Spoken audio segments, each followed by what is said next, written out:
Hello friends, आप सभी को हमारे यूट्यूब चैनल अनुभव क्लासेज में एक बार फिर से स्वागत है। तो फ्रेंड्स, आइए मैं बिहार बोर्ड के वर्ग 10th के हिंदी विषय यानी कि गोदली भाग 2 के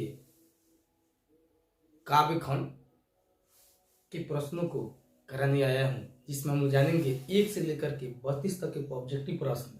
और ये 100% बिहार बोर्ड में लड़ने वाला है।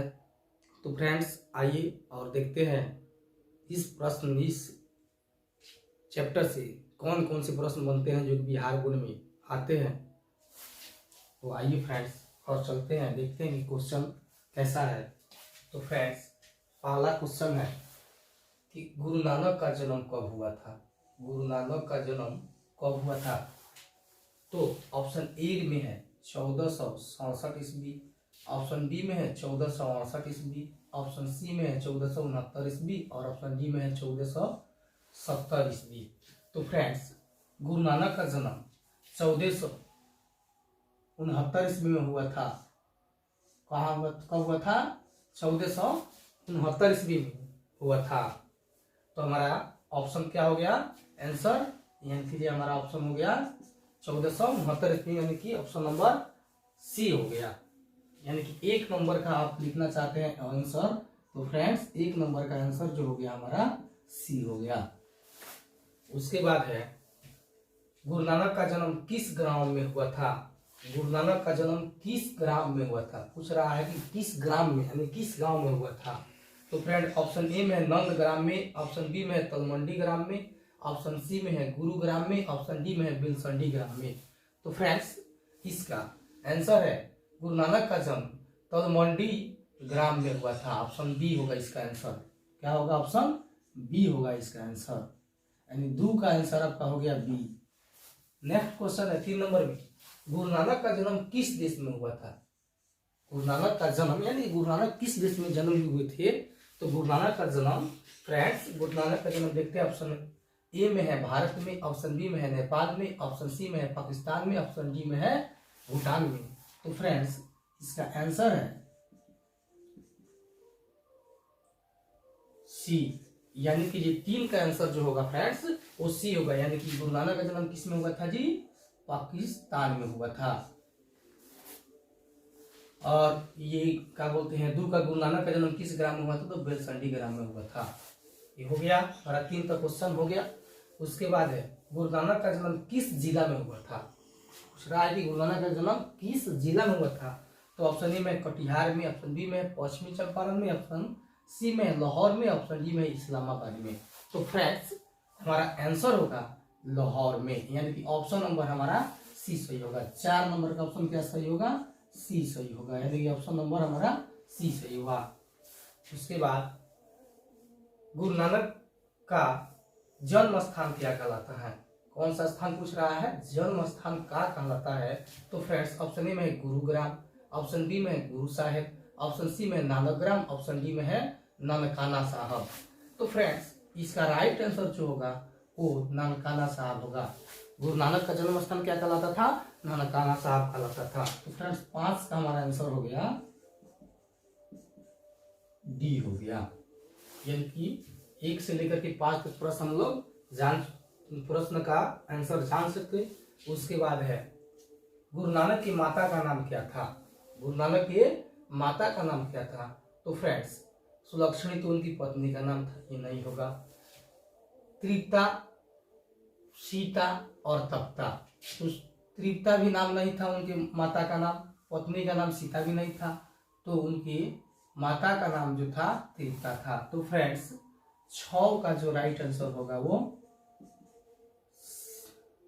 बी होगा, यानी कि ये गुरु नानक के माता का नाम कहा हुआ बी हुआ, यानी कि तृप्ता था। उसके बाद है गुरु नानक के पिता का नाम क्या था। गुरु नानक के पिता का क्या नाम था? तो हमारा ऑप्शन नंबर ए में है दीन बंधु, ऑप्शन नंबर ए में है दीन बंधु, ऑप्शन नंबर बी है मूल चंद्र खत्री, ऑप्शन सी में है कालू चंद्र खत्री, ऑप्शन डी में दयाल चंद्र खत्री। तो फ्रेंड्स, इसका राइट आंसर जो होगा कालू चंद्र खत्री था। यानी कि ये गुरु नानक के पिता का क्या नाम था? कालू चंद्र खत्री, यानी कि 7वां का राइट आंसर हमारा होगा सी। उसके बाद है गुरु नानक की पत्नी का क्या नाम था? गुरु नानक की पत्नी का क्या नाम था? ऑप्शन ए में है सुलक्षणी, ऑप्शन बी में है सीता, ऑप्शन सी में है तृप्ता, ऑप्शन डी में है तप्ता। तो फ्रेंड्स गुरु नानक की पत्नी का नाम सुलक्षणी था, यानी कि हमारा इस तरह का ऑप्शन नंबर ए सही हो गया। तो फ्रेंड्स 8वां का राइट आंसर जो हो गया हमारा ए हो गया। उसके बाद है 9 नंबर में गुरु नानक जी कौन से धर्म के प्रवर्तक थे? यानी गुरु नानक जी ने कौन से धर्म को में परिवर्तन किया और कौन से धर्म को उन्होंने अपनाया? तो ऑप्शन नंबर ए में है हिंदू धर्म, ऑप्शन नंबर बी में है मुस्लिम धर्म, ऑप्शन नंबर सी में है सिख धर्म, ऑप्शन नंबर डी में है इनमें से कोई नहीं। तो फ्रेंड्स हमारा ऑप्शन नंबर सी सही होगा, यानी कि ये गुरु नानक ने कौन से धर्म को परिवर्तन किया? तो सिख धर्म का। उसके बाद हो गया सिखों के 5वें गुरु कौन थे? तो फ्रेंड्स ऑप्शन नंबर ए में है गुरु नानक, ऑप्शन बी में गोविंद सिंह, ऑप्शन सी में है गुरु अर्जुन देव सिंह और ऑप्शन डी में है बंदा बैरागी। तो फ्रेंड्स इसका राइट जो आंसर होगा गुरु नानक के 5वें गुरु अर्जुन देव थे। कौन थे? गुरु अर्जुन देव थे, यानी कि 10 का राइट आंसर जो होगा आपका सी होगा। उसके बाद है गुरु नानक की मृत्यु कब हुई थी? फ्रेंड्स गुरु नानक की मृत्यु कब हुई थी? तो ऑप्शन नंबर ए में है 1239 में, ऑप्शन नंबर बी में है 1339 में, ऑप्शन नंबर सी में 1539 में और ऑप्शन नंबर डी में 1739 में। तो फ्रेंड्स गुरु नानक की जो मृत्यु हुई थी वो 1539 ईस्वी में, यानी कि ऑप्शन नंबर हमारा सी सही है। फ्रेंड्स कब हुई थी? 1539 में गुरु नानक की मृत्यु हुई थी। उसके बाद है गुरु नानक की मृत्यु कौन से शब्द बोलकर हुई थी? गुरु नानक जब मरे, तो गुरु नानक जी की मृत्यु हुई तो वो क्या कहकर मरे? तो फ्रेंड्स ऑप्शन नंबर ए में हे गुरु, ऑप्शन नंबर बी में है Wahe Guru, option number C में है हे ईश्वर, ऑप्शन नंबर डी में सतगुरु। तो फ्रेंड्स इसका मतलब कहने का मतलब 12 का राइट जो आंसर होगा वो क्या होगा कि वाहे गुरु कहते हुए गुरु नानक जी मर गए, यानी कि ऑप्शन नंबर 12 क्वेश्चन नंबर 12 का ऑप्शन नंबर बी सही होगा। उसके बाद क्वेश्चन नंबर 13 का आंसर देखते हैं कौन सा है। वाणी कब 20 के समान हो जाती है? वाणी कब 20 के समान हो जाती है? तो फ्रेंड्स ऑप्शन नंबर ए में है राम नाम के बिना, बी में है तीर्थ यात्रा बिना और सी में है ज्ञान के बिना और डी में है इनमें से कोई नहीं। तो फ्रेंड्स राम नाम स्मरण के बिना आदमी का वाणी जो होता है 20 के समान हो जाता है, यानी कि हमारा इस तरह का 13 नंबर का ऑप्शन नंबर हमारा ए सही होगा। उसके बाद है किस मुगल सम्राट से गुरु नानक की भेंट हुई थी? किस मुगल सम्राट से गुरु नानक की भेंट हुई थी? तो ऑप्शन नंबर ए में है अकबर से, ऑप्शन नंबर बी में है बाबर से, ऑप्शन नंबर सी में है शाहजहां से, ऑप्शन नंबर डी में है औरंगजेब से। तो फ्रेंड्स 14 का जो राइट आंसर होगा वो हमारा क्या होगा? बाबर से हुई थी, यानी कि जी गुरु नानक की भेंट किस मुगल बादशाह से हुई थी? तो गुरु नानक से हुई थी, यानी कि ऑप्शन नंबर हमारा बी सही होगा। 14 का ऑप्शन नंबर कौन सा सही होगा? बी सही होगा। उसके बाद है 15 नंबर क्वेश्चन, किसके बिना संसार में जन्म लेना व्यर्थ है? किसके बिना संसार में जन्म लेना व्यर्थ है? तो फ्रेंड्स ऑप्शन नंबर ए में है यश के बिना, बी में है दान पुण्य के बिना, ऑप्शन सी में है तीर्थ यात्रा के बिना और ऑप्शन नंबर डी में है राम नाम के बिना। तो फ्रेंड्स इसका राइट जो आंसर होगा वो आपका राम नाम के बिना इस दुनिया में जन्म लेना व्यर्थ है। तो फ्रेंड्स इसका ऑप्शन नंबर आपका डी सही होगा 15 का। उसके बाद 16 नंबर क्वेश्चन पे चलते हैं और देखते हैं इसका राइट आंसर क्या है। तो फ्रेंड्स गुरु नानक ने किन्हें सम्मान दिया? गुरु नानक ने किन्हें सम्मान दिया, किन्हें मान मर्यादा दिया, किन्हें इज्जत दिया? तो ऑप्शन नंबर ए में है पुरुष को, ऑप्शन नंबर बी में है स्त्री को, ऑप्शन नंबर पुरुष तथा स्त्री दोनों को और ऑप्शन नंबर डी में इनमें से कोई नहीं। तो फ्रेंड्स इसका राइट जो आंसर होगा वो बी होगा, यानी कि स्त्री को गुरु नानक जी ने विशेष क्या दिया था? सम्मान दिया था। उसके बाद 17 नंबर क्वेश्चन में है गुरु नानक का कथन किस कवि के कथन से मिलता है? तो ऑप्शन नंबर ए में है रविदास। गुरु नानक का कथन, गुरु नानक जो कथन लिखे थे या जो बोलते थे वो किनके कथनों से मिलता है? तो ये एक ऑप्शन नंबर में है रविदास, बी में है कालिदास, सी में है सूरदास और डी में है कबीरदास। तो फ्रेंड्स ये हमारा 17 नंबर क्वेश्चन का जो राइट आंसर होगा वो होगा डी, यानी कि कबीरदास। उसके बाद है गुरु नानक किस भक्ति धारा के कवि थे? तो ऑप्शन नंबर में है सदगुण, बी में है निर्गुण, और सी में है बहुगुण, और डी में इनमें से कोई नहीं। तो फ्रेंड्स गुरु नानक जी जो थे निर्गुण भक्ति धारा के कवि थे। इस तरह का हमारा 18 नंबर क्वेश्चन का राइट आंसर होगा जो बी होगा। फ्रेंड्स अगर ये वीडियो अच्छा लग रहा है तो आप लोग अपने दोस्तों के पास शेयर और हमारे यूट्यूब चैनल भाव क्लासेस को लाइक सब्सक्राइब जरूर करें। आइए उसके बाद नेक्स्ट क्वेश्चन पे चलते हैं और देखते हैं। 18 नंबर के बाद आ गया आपका 29। गुरु नानक की पद किस भाषा से रचित है? मगर गुरु नानक जी ने कौन सी भाषा में अपना पद को लिखे हैं? तो इसका ऑप्शन नंबर ए में है हिंदी में, ऑप्शन नंबर बी में है अंग्रेजी में, ऑप्शन नंबर सी में है उर्दू में, और ऑप्शन नंबर डी में है पंजाब मिश्रित ब्रजभाषा में से। तो फ्रेंड्स गुरु नानक जी अपना लिखे थे, जो भी लिखे हैं या पद लिखे हैं वो किस भाषा में लिखे हैं? तो पंजाब मिश्रित ब्रजभाषा से, यानी कि हमारा 19 नंबर का राइट जो आंसर होगा वो क्या होगा? डी होगा। उसके बाद चलते हैं फ्रेंड्स और देखते हैं क्वेश्चन 20 नंबर का। जपूजी रहीरास सो लिहा किस कवि की रचना है? जपूजी रहीरास किस कवि की रचना है? तो ऑप्शन नंबर ए में friends Ravidas, option number B में है कालिदास, ऑप्शन नंबर सी में है Guru Nanak, option number D में है सूरदास। तो फ्रेंड्स देखते हैं इसका राइट आंसर जो होगा वो गुरु नानक होगा, यानी कि ऑप्शन नंबर सी होगा। रहीरास किसने लिखा था? तो गुरु नानक जी ने ही लिखा था। उसके बाद 21 का देखते हैं राइट आंसर क्या होगा। तो फ्रेंड्स क्वेश्चन है आशा दीवार किसकी रचना है? आशा दीवार किसकी रचना है? तो फ्रेंड्स ऑप्शन नंबर ए में है रविदास की, ऑप्शन नंबर बी में है सूरदास की, ऑप्शन नंबर सी में है कालिदास की, ऑप्शन नंबर डी में गुरु नानक की। तो फ्रेंड्स रहीदास भी कौन लिखे थे? गुरु नानक ने ही लिखे थे, यानी कि ऑप्शन नंबर 21 का भी डी ही होगा। उसके बाद चलते हैं फ्रेंड्स 22 के ब्रह्म का निवास कहाँ होता है? तो ऑप्शन नंबर में होगा कम क्रोधहीन में, जो क्रोधित ज्यादा न हो। उसके बाद कम ईर्ष्या वाले व्यक्ति में, जो जलता उनका जल्दी किसी से न हो। ये तथा भी दोनों इनमें से कोई नहीं। तो फ्रेंड्स ब्रह्म का निवास उसी व्यक्ति के शरीर में होगा जो क्रोधित ज्यादा न हो, उसके बाद ईर्ष्या दूसरे से न रखता हो, यानी कि हमारा ऑप्शन नंबर 22 का राइट जो आंसर होगा वो सी होगा।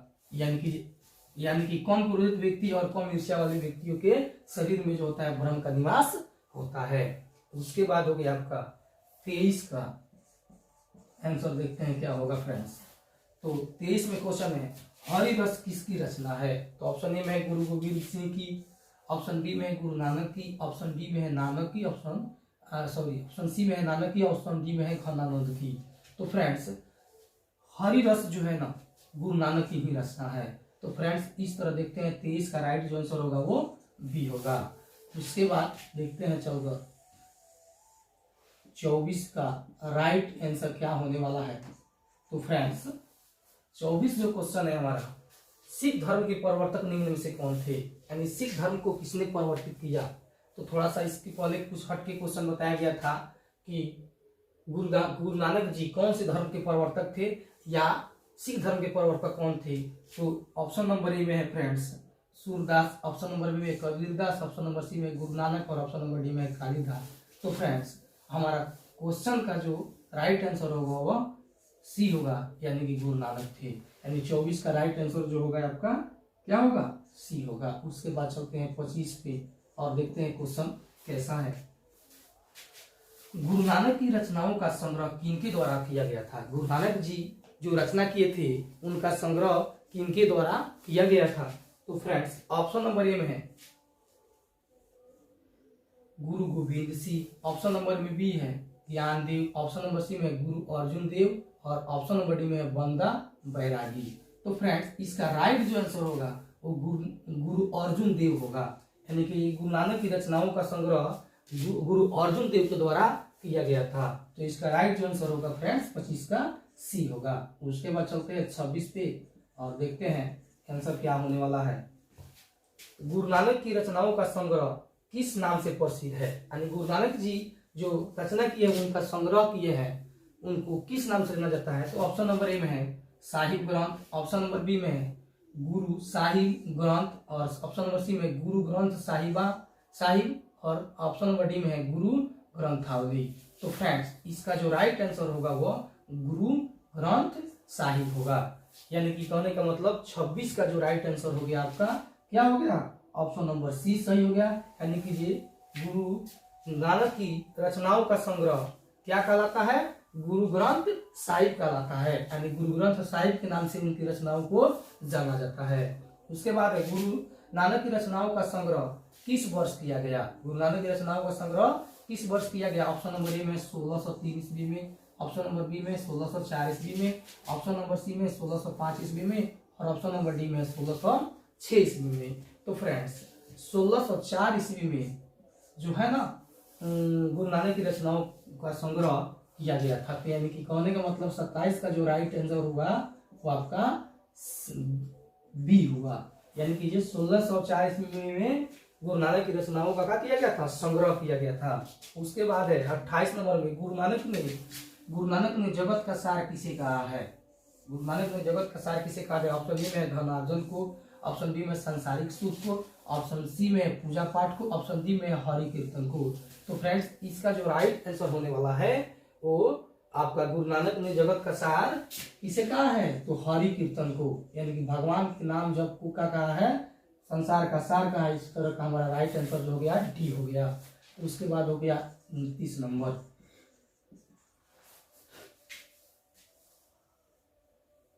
हरिरस निम्न में किसे कहा गया है, हरिरस निम्न में किसे कहा गया। ऑप्शन ए में है वनस्पति रस को, बी में है सांसारिक आनंद को, सी में ब्रह्मा आनंद को और डी में है मधु रस को। तो फ्रेंड्स इसका राइट जो आंसर होने वाला है हरि रस किसे कहा जाता है, तो ब्रह्मानंद को हरि रस कहा जाता है। इसका ऑप्शन नंबर यानी कि हमारा सी सही होगा। कौन सा सही होगा, सी सही होगा। और इसका ऑप्शन हरि रस हरि कीर्तन हुआ था। इसका जो आंसर होगा आपका सी सही होगा। यानी कि ब्रह्मानंद को हम लोग हरि रस कहते हैं। उसके बाद फ्रेंड्स गुरु नानक की रचना है, यानी कि निम्नलिखित में से गुरु नानक ने कौन से लिखे हैं।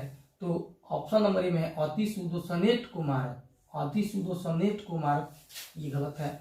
मो अंशवाली लेबर ये तो रसखान लिखे हैं, ये भी गलत है। स्वदेशी ये भी प्रेमधन लिखे हैं, ये भी गलत है। जो नर दुख में दुख नहीं माने।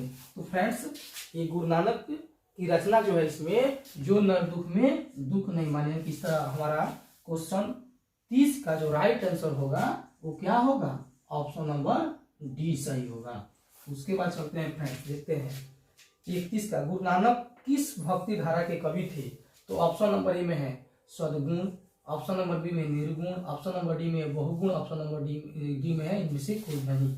तो फ्रेंड्स देखते हैं ऑप्शन नंबर ए में क्या है, सद्गुण, ये नहीं होगा। ऑप्शन नंबर बी में निर्गुण और ऑप्शन नंबर सी में बहुगुण, ऑप्शन नंबर डी में इनमें से कोई नहीं। तो फ्रेंड इसका राइट जो आंसर होगा वो निर्गुण होगा।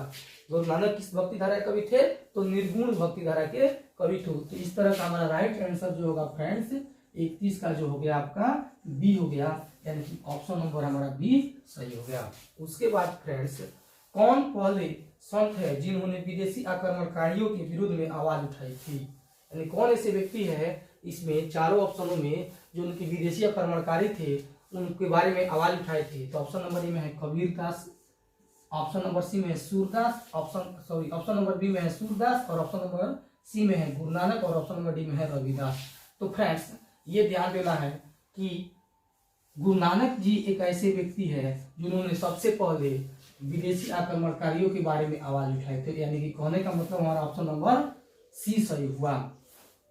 तो फ्रेंड्स इस तरह हमने इस वीडियो में आप सभी को 1 से लेकर 32 तक प्रश्न कराया हूँ, जिसमें से 100% बिहार बोर्ड में लड़ने की गारंटी है। इसी तरह का मैं प्रतिदिन क्वेश्चन कराने के लिए आप सभी के बीच आऊँगा। यदि हमारा वीडियो अच्छा लगा हो और ये क्वेश्चन आप सभी को विश्वास पात्र हो कि बिहार बोर्ड में लड़ जाए तो हमारे YouTube चैनल को लाइक सब्सक्राइब शेयर जरूर करें और अपने दोस्तों के पास भी शेयर करें ताकि वो भी इस वीडियो को देखकर अपना अच्छा से अच्छा अंक प्राप्त कर सके। तो इस तरह फ्रेंड्स हमने देखा कि गुरु नानक की पूरे जीवनी के बारे में हम लोग जान गए कि गुरु नानक का जन्म 1469 ईस्वी में हुआ था। कहाँ हुआ था, तो तलवंडी गांव में हुआ था, तलवंडी ग्राम में हुआ था। और तलवंडी ग्राम किस देश में है, तो पाकिस्तान में है।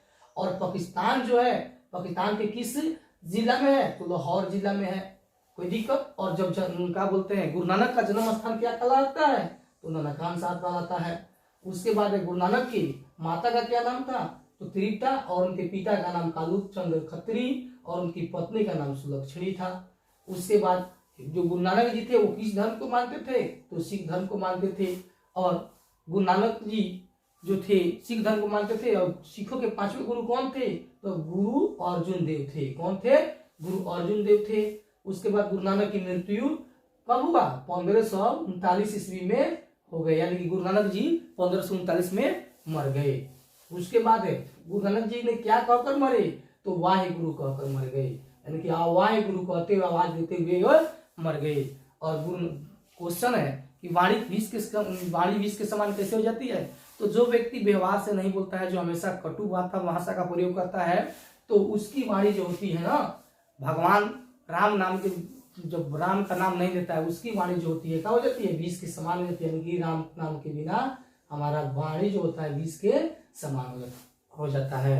उसके बाद है गुरु नानक की भेंट जो हुई थी सबसे पहले किस मुगल बादशाह से हुई थी, तो गुरु नानक की भेंट जो हुई थी बाबर से हुई थी। किससे हुई थी, बाबर से हुई थी। उसके बाद है इस दुनिया में जन्म लेना किसके बिना व्यर्थ है, तो राम नाम के बिना इस दुनिया में जन्म लेना व्यर्थ है। उसके बाद है गुरु नानक जी किसी को सम्मान दिए थे, तो गुरु नानक जी स्त्री को सम्मान सबसे ज्यादा दिए थे। किसको सम्मान ज्यादा दिए थे, स्त्री को ज्यादा सम्मान दिए थे। उसके बाद गुरु नानक जी का कथन जो है कबीर दास के दोहे से मिलता है, कबीर दास के कथनों से मिलता है। उसके बाद है कि गुरु नानक किस भक्ति धारा के कवि थे, तो निर्गुण भक्ति धारा के कवि थे। उसके बाद है गुरु नानक की पद किस भाषा में रचित है, तो पंजाब मिश्रित भाषा में रचित है।